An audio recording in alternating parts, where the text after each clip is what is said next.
కోరుకుంటున్నాను.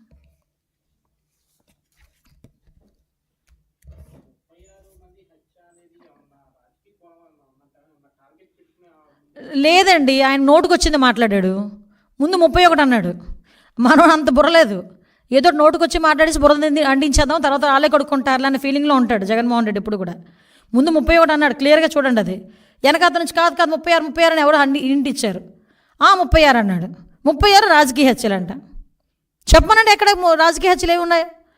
1000 మంది 1000 బిల్డింగ్లో కూలగొట్టేశారు, ఏంటది రెడ్ బుక్ ఓపెన్ చేసేసారు, ఈ రకంగా మాట్లాడాడు. క్లియర్గా ఉంది కుట్ర ఆలోచన. అతగాడు ఏమనుకుంటాడంటే, నేను ఏం చెప్పినా ప్రజలు నమ్మేస్తారు, లా అండ్ ఆర్డర్ విషయంలోనే కనుక ఇలా పదే పదే పదే పదే మాట్లాడితే కనుక ప్రజలు నమ్మేస్తారు అనుకుంటున్నాడు.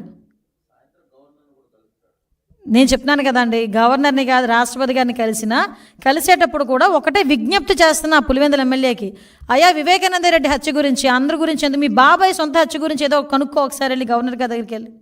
నేను కాదని చెప్పట్లే, వెళ్ళి లాస్ట్ 5 సంవత్సరాల్లో జరిగిన సంఘటనల గురించి కూడా మాట్లాడు, నీ హయాంలో జరిగిన క్రైమ్ గురించి కూడా మాట్లాడు.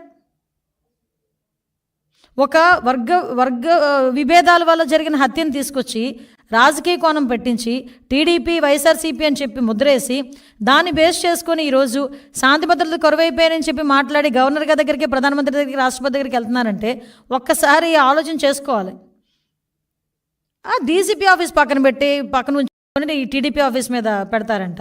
పట్టాభి గారి ఇంటికి వెళ్ళి ధ్వంసం చేస్తారు, పట్టాభి గారి ఇల్లు ధ్వంసం చేస్తారు, మా తెలుగుదేశం పార్టీ వాళ్ళ మీద దాడులు చేస్తారు, కొడతారు, చంపుతారు, ఇవన్నీ చేశారు.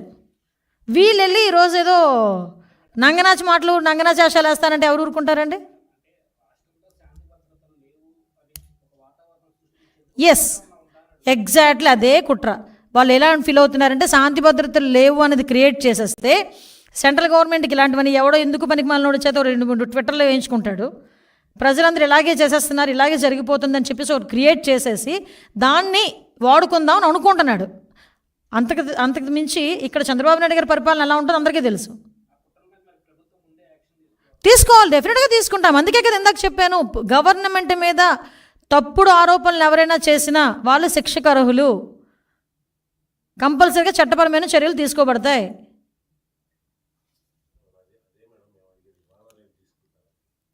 ఎప్పుడైనా జరగచ్చు.